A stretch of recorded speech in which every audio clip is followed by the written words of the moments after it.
Footpath पे सोते हैं, हमारी मजबूरी है।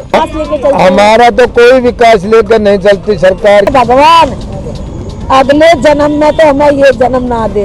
मोदी की जगह भी बिठाना हो ना तो केजरीवाल को बिठाएंगे। अठौती आती है, तोड़ फोड़ करके नुकसान करके चली जाती है। सबको वोट देके देख ले, लेकिन हमारी कोई सुनवाई नहीं होती है। अब हमें धीरे धीरे बदलाव चाहिए, लेकिन इतना हम पे पैसा नहीं जो हम बदलाव कर सके। सब वादा करते बेटा, पूरा तो कोई भी नहीं करता। सरकार से हाथ जोड़ के विनती करते, लेकिन कोई सरकार हमारी नहीं सुनती है। हमारे लिए तो कुछ भी नहीं किया है। आज बीजेपी की सरकार है ना, हम झुग्गी झोंपड़ी में बैठे हैं। सब समाज की सरकार के पास गिनती है, एक लोहार समाज गिनती में क्यों नहीं है? हम अपने हाल में जी रहे हैं, ऐसे मर जाएंगे, ऐसे जिंदा रहेंगे। हमारे लिए कुछ नहीं है सरकार के पास। हमारा बस चला लो, हम तो केजरीवाल को वोट देंगे। 30 साल से वोट दे के थक चुके हैं। नमस्कार, आप देख रहे हैं भीम सेना और मैं हूं पद्मा। हम इस वक्त हैं सेक्टर 31 नोएडा में, निठारी गांव के ये पड़ता है। और जब हम नोएडा की बात करते हैं तो एक ऐसे शहर की बात करते हैं जो बिल्कुल चकमक है, सारी व्यवस्थाएं हैं, एक डेवलप्ड हो रहा एक शहर है। लेकिन उसी शहर में एक एरिया ऐसा भी है जहां पर लोग कैसे जी रहे हैं इसकी सुध लेने के लिए कोई नहीं है। जहां पर कैसे फुटपाथ पर लोग जीने को, रहने को मजबूर हैं। एक दिन का खाना बनाकर खाने के लिए दूसरे दिन उनके पास होगा या कुछ होगा या फिर नहीं होगा, ये सुध लेने के लिए उनके पास कोई नहीं है। हम यहाँ पर आ चुके हैं और बात करेंगे। एक हमें आंटी मिली है, जब हम इधर से गुजर रहे थे तो हमें इनका पूरा एकदम जो दुकान लगी हुई है ये हमें दिखाई दिया, और हमने सोचा कि हम इनसे जानते हैं कि इनकी जिंदगी कैसी है। इनकी जिंदगी में हमने थोड़ा सा झांकने की कोशिश की कि ये आखिर जिंदगी गुजारते कैसे हैं। चलिए हम आंटी से ही बिल्कुल जान लेते हैं। हाँ आंटी, आप कुछ बना रही थी अभी? मैं दाल बना रही थी। दाल बना रही थी तो 50-100 रुपए कमा लेते हैं। तो रोटी सब्जी बना लेते हैं। कभी तो मिलती है, कभी मिलती भी नहीं है। कितने साल से आप रह रही हैं यहाँ पे? 30 साल हो गए मैं यहाँ नोएडा में रहते सेक्टर 31 में। सेक्टर 31 में आप रहती हैं, काम करती हैं। 30 साल एक बहुत बड़ा वक्त होता है। तो आपको कुछ उम्मीद, कुछ कैसी जिंदगी है? पहले तो आप ये बताइए कि यहाँ पे आप बिल्कुल एकदम फुटपाथ है, ये मेन रोड पड़ रहा है और ये बिल्कुल सामने फुटपाथ है। आप, मैं कैमरामैन से कहूंगी कि आप दिखाइए इनका ये जो घर के नाम पर जो ये रह रहे हैं, हमारा घर भी घर के नाम पर इनके पास क्या है, काम के नाम पर इनके पास क्या है, कितनी इनकी जो रहन सहन है वो कितनी ज्यादा चैलेंजिंग है, किस तरह से ये अपनी जिंदगी बिता रहे हैं, आप ये खुद देख सकते हैं। और यहाँ पर रुककर इनसे बात करने की जो वजह थी, उनमें से एक ये भी वजह थी कि इनकी जिंदगी कितनी चैलेंजिंग है। आप 30 साल से रह रही हैं, आप शुरू से बताइए यहाँ आई कैसे, कहाँ से आप बिलोंग करती हैं? ऐसे ही हम तो खाना बदोश महाराणा प्रताप के वंश से हैं। ऐसे ही कभी 10 दिन कहाँ रह गए, 1 महीना कहाँ रह गए, ऐसे ही हमारी जिंदगी गुजरती गई। तो हम यहाँ नोएडा में आ गए और हमारा बहुत ही बुरा वक्त कट रहा है। कोई भी सरकार आई, हमारी सुविधा किसी ने ना करी। वोट भी देते हैं और हमसे वादा करते हैं कि तुम्हारे बच्चे पढ़ेंगे स्कूल में और तुम्हारी सुविधा करेंगे रहने की, प्लॉट की, तुम्हें राशन कार्ड मिलेगा, राशन हर महीने मिलेगा।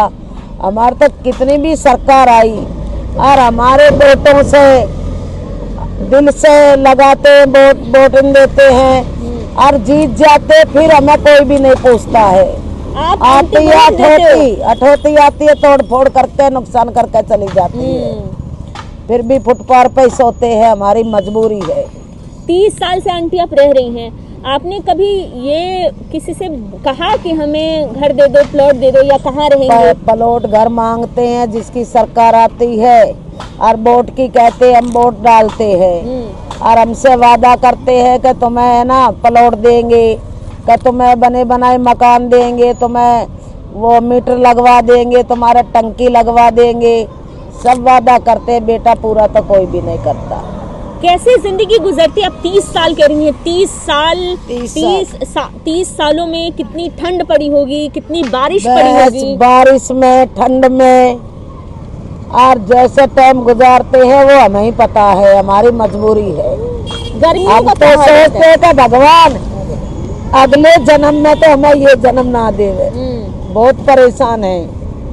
गर्मियों में कैसे कटता है आंटी? गर्मी में ऊपर तो पन्नी तपती है, नीचे हम बैठे रहते हैं। क्या करें, बच्चों के लिए, पेट भरने के लिए तो गुजारा तो करना ही पड़ता है। ठंड में कैसे गुजरता है? पूरी रात मच्छर खाते हैं गर्मी में। हैं। ठंड में आग जला के बैठ जाते, पूरी रात 12 बजे तक तो कांपते हैं। फिर बांट जाते हैं, कंबल अम्बल ओढ़ के सो जाते हैं। आप मेन जो आपका काम है वो क्या काम है, ये बताइए आप। काम है हमारा लोहे का, जो छेनी यानी पीटने का।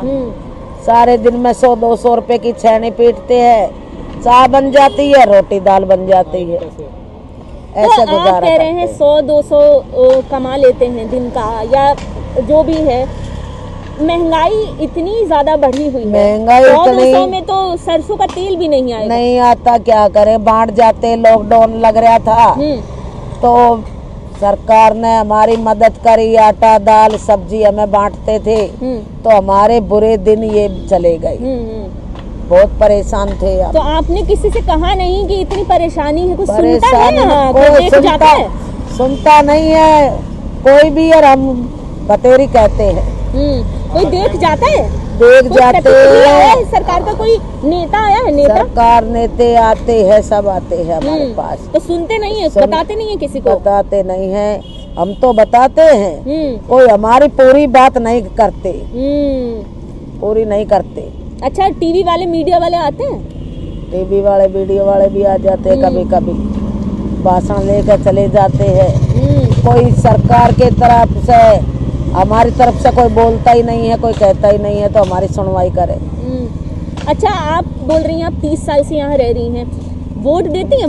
वोट देते हैं बेटा, हम सबको वोट देते हैं, सरकार को। तो वोट देती हैं तो कीमती अपना वोट देती हैं, तो आपको कोई अपेक्षा, मतलब कोई ऐसा लगता है कि कोई आपके वोट का कोई जवाब विकास के तौर पर मिलेगा, या कोई आपका काम करेगा? जवाब तो कोई देता नहीं है, और हम वोट देते हैं, और कोई गरीब की दुआ से कोई जीत जाते, तो फिर कोई हमारी सुनते नहीं है। मतलब वोट लिया, लेके चले गए, कोई पूछने वाला नहीं है फिर पीछे कौन से? पूछेगा? ये जो जिंदगी कट रही है आपकी ऐसी, उसका कोई सुध लेने आया आज तक?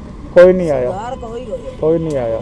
कोई पूछने आया कि कैसी कट रही है, क्या चल रहा है? कोई नहीं क्योंकि ये पूछने देखिए, आता। पूरा ये रास्ता जो है एकदम, मतलब चलता फिरता रास्ता है। यहाँ से ऐसा भी नहीं है कि किसी गली में जाना है, किसी जिंदगी को देखने जाना है, जमीनी स्तर पर जाना है, ये सीधे दिख गया।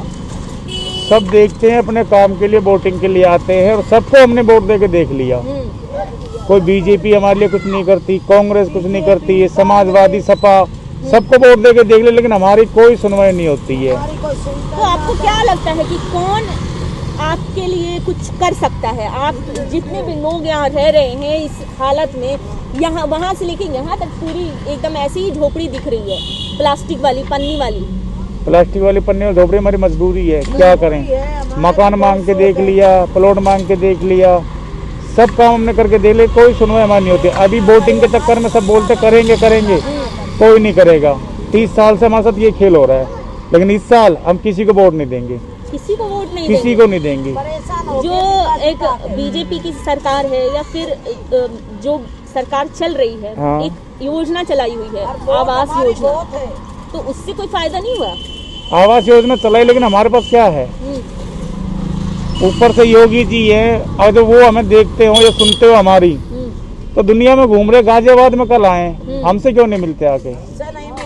गाजियाबाद नगर में क्यों नहीं आते? क्यों नहीं आए? हमारे पास आओ, क्योंकि उनके विधायक को, सांसद को, सबको समस्या बता दो। अब से नहीं, 8-8 साल से समस्या बता रहे हैं। उन्हें फाइलें दे रखी है जमीन के लिए, मकान के लिए, साहब छोटा सा कोई आवास हमें दे दो, जो तुम्हारी किस्तों की भरेंगे। हाँ देंगे देंगे, चल कह के बाहर निकाल देते हैं। आंटी कह रही थी वो राजस्थान से हैं, 30 साल से रह रहे हैं। आप कहाँ, कब से रह रहे हैं? राजस्थान से हैं, मतलब आप लोग सारा जो सारा है, परिवार ही हमारा सबका ही। जब आप राजस्थान से निकले, आए, जब आपका पूरा परिवार आया, तब से लेकर आज तक क्या बदलाव आया है लाइफ में, मतलब जिंदगी में किस तरह से बदलाव आया है? क्या आपको लगता है पहले वाली जिंदगी अच्छी थी, अब सही है, कैसा चल रहा है? देखो, राजस्थान से आए हुए तो करीब 500 साल से बड़े बूढ़े आए थे हमारे। उन्होंने एक कसम खाई थी, हमारा महाराणा प्रताप नहीं रहा तो हम भी रोड पर घर नहीं बसाएंगे। लेकिन अब की जो जनरेशन है, बच्चे हैं, पढ़ाई लिखाई, इनको देख के अब हमें धीरे धीरे बदलाव चाहिए। लेकिन इतना हम पे पैसा नहीं जो हम बदलाव कर सके। सरकार से हाथ जोड़ के विनती करते, लेकिन कोई सरकार हमारी नहीं सुनती है। सरकार कहती है कि हम योजनाएं ला रहे हैं, बहुत सारी योजनाएं ला रहे हैं, जैसे उज्ज्वला योजना हो गया, ये अभी खाना बना रहे हैं आप लोग, लकड़ी पे खाना बना रहे हैं, सिलेंडर देने की बात करती है, आवास की बात करती है, बहुत तरह की योजनाएं लाने का दावा करती है। उनमें से कितनी योजनाएं आप लोगों तक पहुंची है? एक भी योजना नहीं पहुंची जो माननीय मुख्यमंत्री जी की है, योगी जी की है, उसमें से एक भी योजना हमारे पास नहीं पहुंची है। अब पता नहीं बीच में चली गई है या बीच वालों ने बताई नहीं है। लेकिन मैं ये कहना चाहता हूँ, जो मुझे सुनते हो या शाम को सुबह कोई भी मेरी न्यूज देखे, योगी जी जगह जगह अपना प्रचार कर रहे हैं। एक बार हमारे पास भी तो हमारी समस्या सुनो, क्योंकि छोटे स्तर के आदमी को सबको जाके देख ले, नहीं सुना। इस बार योगी जी को सुनाना चाहते हैं हम। देखिए, राज्य के मुख्यमंत्री हैं वो, हाँ। ठीक है, वो हर किसी के घर जाकर या हर किसी के मोहल्ले जाकर नहीं बात कर सकते हैं, ये आप मानते हैं। लेकिन क्या मैं ये जानना चाह रही हूँ कि क्या छोटे लीडर्स या जो विधायक हैं या जो छोटे प्रतिनिधि हैं वो कभी आए? नहीं आए हमारे पास, कोई नहीं आया हमारे पास। आप गए, आपकी बातें सुनी गए, हम तो जाते रहते हैं, समस्या में जाते हैं, छोटा मोटा काम लेके अलग वो कर देते हैं। लेकिन जो बड़ा काम है हमारा, वो हमारा नहीं करता कोई भी। छोटा मोटा जैसे अथॉरिटी तंग करती है, तो डॉक्टर महेश शर्मा इन्होंने मदद हमारी कई बार की है। इस बारे में हम झूठ नहीं बोलेंगे, महेश शर्मा जी हैं, इन्होंने कई बार हमारी मदद की है।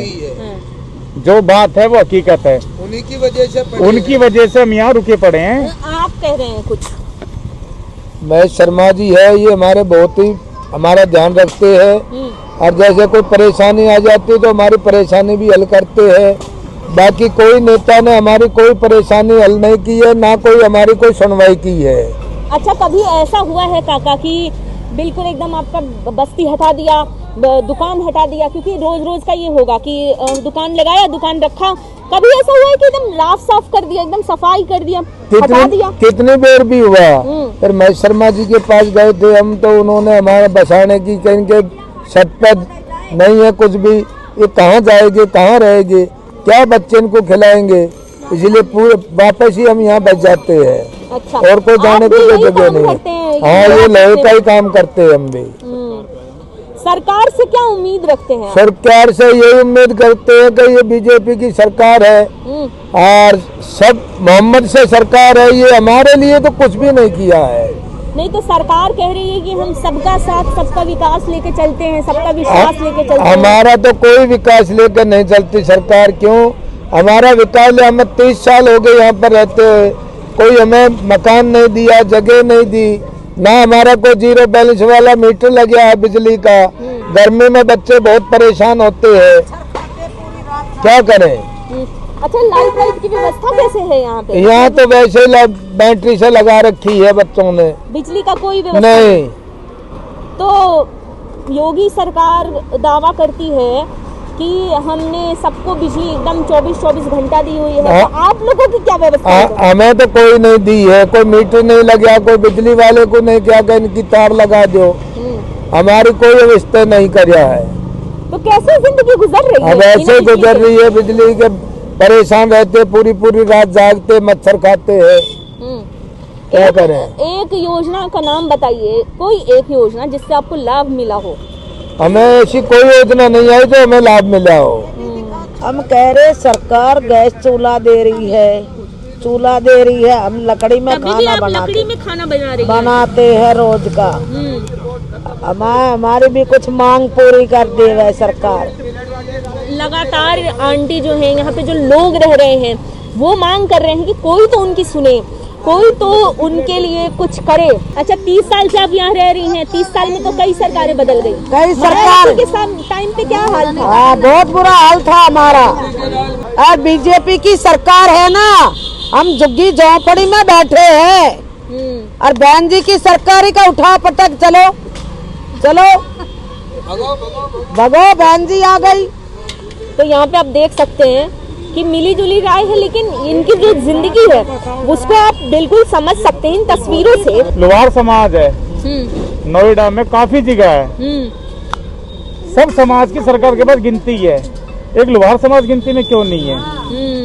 क्योंकि वो गरीब है, उस पर कुछ है नहीं रहने सोने के लिए। इस वजह से मुस्लिम, जाटव, गुजर, जाट, पंजाबी, हर समाज का लोग उनके पास गिनती में है। एक लोहार समाज गिनती में क्यों नहीं? महाराणा प्रताप का परिवार गिनती में क्यों नहीं सरकार के पास? ये मैं पूछना चाहता हूँ। तो आपको क्या लगता है कि जो ये समाज है वो बड़ा वोट बैंक नहीं है इसलिए दरकिनार है? नहीं, बड़ा वोट बैंक तो है, लेकिन कोई वैल्यू नहीं है इसकी। नोएडा में आज भी 2000 वोट है, ये क्या बड़ा वोट बैंक नहीं है? लोहार जाति। क्यों ऐसे भेदभाव क्यों है? अगर ऐसा है तो ऐसे भेदभाव क्यों है? हम गरीब हैं, रोड पे रहते हैं, यदि हमारे पे कोई पीछे हमारे सपोर्ट करता है तो हमें जमीन देनी पड़ जाएगी, उनका नुकसान हो जाएगा। इस वजह से हम पे ध्यान नहीं करते हैं लोग, खर्चा बढ़ जाएगा। आज भी 2000 वोट कम है नोएडा के अंदर हमारा, लेकिन हमारे पे फोकस करते हैं तो उनका खर्चा बढ़ जाएगा। जमीन देंगे, पानी, लाइट, राशन कार्ड, उनका खर्चा बढ़ जाएगा। इस वजह से हमारे पे कोई गौर नहीं करता मैम। हम अपने हाल में जी रहे हैं, ऐसे मर जाएंगे, ऐसे जिंदा रहेंगे, हमारे से कुछ नहीं है सरकार के पास।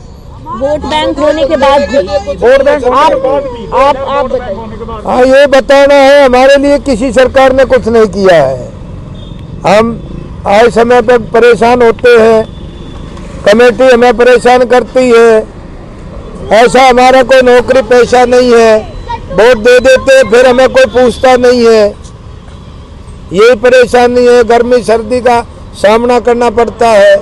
अगर हमारी जगह हो, मकान हो, तो हम भी आराम से अपने बच्चों को पढ़ाएं लिखाएं, हमारी उम्मीद है। क्या करें? तो एक बात बताइए, ये जो जिंदगी आप गुजार रहे हैं, आप लोग पूरे ये समुदाय हैं, वो 2000 लोग बता रहे थे, आगे कैसे जिंदगी चलेगी? आगे का पता नहीं, हमारे तो ऐसे चल रही है। सरकार केजरीवाल की लगती है अभी दिल्ली में। केजरीवाल यूपी में नहीं है ना? यूपी में बुलाओ। कह रहे आ रहे हैं, लड़ रहे हैं, लेकिन उनको बोल रहे हैं कि वो केजरीवाल की सरकार गरीबों को जो जहाँ पड़ा है झुग्गी झोपड़ी वाला, उन्हीं को वो मीटर लगवा दिए, उन्हीं को वो घर मकान वही पक्का जहाँ जिसका जो बिजली चल रहा है, टंकी लगवा दी, मीटर लगवा दिए, बिजली का सिलेंडर दिलवा दिए। उसकी सरकार जैसी कोई सरकार में लगती नहीं है कोई भी। तो वो केजरीवाल उत्तर प्रदेश में अभी आए हैं इलेक्शन लड़ने के लिए, आपको लगता है कि वो टिक पाएंगे? अब वही टिक पाएंगे। अब अगर हमारा बस चलाना, हम तो केजरीवाल को वोट देंगे। उस जैसी सरकार हमें कोई सरकार अच्छी लगती नहीं। सबसे बढ़िया नेता अगर कोई भी प्रधानमंत्री मोदी की जगह भी बिठाना हो ना, तो केजरीवाल को बिठाएंगे हम। उन्होंने मीटर लगवा दिए, केजरीवाल ने मीटर लगवा दिए, गैस सिलेंडर और चूल्हे, और गरीब आदमी झुग्गी झोंपड़ी लेके जहाँ बैठा है वहीं बैठे रहना, कोई भी मत हटाना। हम तो कहे भगवान उसकी सरकार ऐसे ही रहे। तो झुग्गी झोपड़ी नहीं हटाने की बात करते हैं, वो आपको लगता है वो अभी जो इलेक्शन लड़ रहे हैं आवास वगैरह दिलवा सकते हैं? वो कुछ उम्मीद है? किससे उम्मीद है? किस नेता से उम्मीद है? उससे जरूर उम्मीद है। दिल्ली में जीत गए ना, तो अब बहुत गरीब की क्या करी, गरीब आदमी की बहुत सुनते हैं वो। तो आपने देखा सांसद जी जो हैं डॉक्टर महेश शर्मा, उन्होंने हर समय पे हमारा साथ दिया है। महेश शर्मा जी ने बहुत साथ दिया, लेकिन बीजेपी जब उनके पास गए हैं उन्होंने हमारी मदद ही की है। बीजेपी सरकार अच्छी है, गुंडागर्दी खत्म, रास्ते अच्छे, चोरी चकारी खत्म, लेकिन जो मेन मुद्दा हमारा है ना, हम वहीं रह गए। मतलब बीजेपी के आप काम गिना रहे हैं, बीजेपी ने आपके लिए क्या किया? हमारे लिए नहीं किया। रोड कर दिए, कई जगह लाइट दी है, पानी दी, लेकिन हमारे पास, हम इंसान नहीं है, हमारे हाथ पैर नहीं है। ओवरऑल अगर देखा जाए तो कौन सी पार्टी से आपको उम्मीद है? देखो, उम्मीद तो ज्यादा मुझे बीजेपी की लगती है। नोएडा की सीट बीजेपी की निकलनी है, बाकी और एरियो से बीजेपी निकलेगी, लेकिन बीजेपी में इस बार वोट किसी को नहीं दे रहे। हम चारों सरकार है, चारों को वोट नहीं देंगे, क्योंकि हम 30 साल से वोट दे के थक चुके हैं। बहिष्कार कर रहे हैं आप? बस इस बार हमने खुद है ना सरेंडर कर दिया है, परेशान हो गए। नहीं, 30 साल से सबको वोट दे रहे हैं, सब बोलते हैं ये काम हो जाएगा, वोट दो, अच्छा सब लो, फिर बाद में साहब घर पे नहीं है, साहब ऑफिस में नहीं है, बताओ क्या वैल्यू हमारी। वोट लेते हैं फिर बदल जाते हैं। तो बीजेपी सरकार में महेश शर्मा जी ने हमारी बहुत मदद की है, उनके बारे में जो बात है हकीकत वो कहेंगे, बाकी किसी ने की। मत तोड़ो, 30 साल ये करया है कि झुग्गी झोंपड़ी मत तोड़ो, पड़े रहने दो, गरीब आदमी है और तो कुछ लेकिन भी आपको ना। नहीं लगता है कि और चीजें, सुविधाएं, बेसिक सुविधाएं मिलनी थोड़ी चाहिए, बहुत मूलभूत सुविधाएं? सुविधाएं होनी चाहिए, गर्मी में गर्मी बहुत लगती है। मीटर लगने चाहिए हमारे, ये 0 बैलेंस वाले गैस सिलेंडर उपले में लकड़ी में रोटी बनाते हैं हम। 30 साल से कोई इंसान यहाँ रह रहा है, 30 साल से पूरा समुदाय रह रहा है यहाँ पे। अगर हमने उनसे राजनीति की बात की, अगर वोट देने के मामले में बात की, तो उनकी उम्मीदें टूटी हुई हैं, उनको लगता है कौन सुनेगा। लेकिन जो बेसिक स्तर पर आप देखेंगे, जमीनी हकीकत देखेंगे, तो आपको समझ में आएगा कि यहाँ पर कितनी सारी कठिनाई है। बिजली नहीं है, बिजली की कोई व्यवस्था नहीं है, आवास की कोई व्यवस्था नहीं है, इनको कहीं कभी भी किसी भी टाइम पे इनको हटा दिया जाता है। लॉकडाउन के टाइम पे इनका जो खाने पीने का व्यवस्था था, जो व्यवस्था रही, वो कोई आकर दे गया तो ठीक है, नहीं तो कोई बात नहीं, भूखे पेट भी रहने के लिए तैयार है।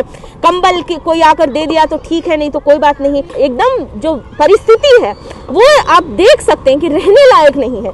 उम्मीद इनकी टूटी हुई है। खैर, इनकी कौन सुनता है, कौन इनका होगा, ये खुद ही एक उम्मीद की नजर से नेताओं को देखते हैं, पार्टियों को देखते हैं कि कोई तो उनकी सुन ले। हम इनकी ऐसी ही जमीनी स्तर पर हम तलाशते रहेंगे, समझने की कोशिश करेंगे कि आखिर जनता जी रही है तो कैसे जी रही है, क्या उनका वोट उनको सुविधाएं दिलवा पा रहा है, उनके कीमती वोट से वो सब सुविधाएं ले पा रहे हैं, क्या जिस नेता को वो अपना प्रतिनिधि बना रहे हैं वो उनके लिए काम कर पा रहे हैं, ये हम तलाशते रहेंगे।